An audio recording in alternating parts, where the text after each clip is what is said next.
এবার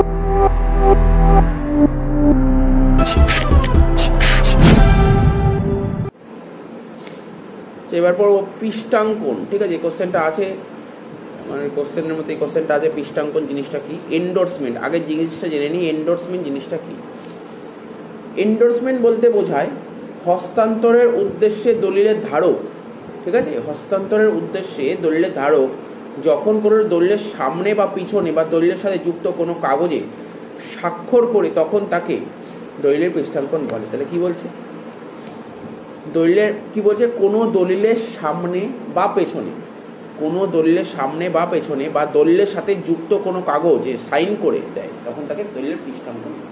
নর্মাল জিনিস, সামনে হতে পারে বা পেছনে হতে পারে বা দলিলের সঙ্গে একটা কাগজ যুক্ত করবে, সাইন করে দেবে, এটা হচ্ছে এন্ডোর্সমেন্ট।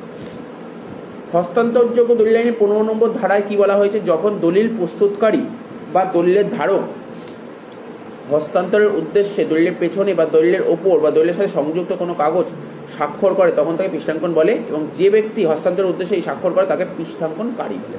তাহলে মোটামুটি পৃষ্ঠাঙ্কন কাকে বলে জিনিসটা আইডিয়া করা গেল, তাই তো। পৃষ্ঠাঙ্কন জিনিসটা কি, এটা আমার আইডিয়া করা গেল, ঠিক আছে।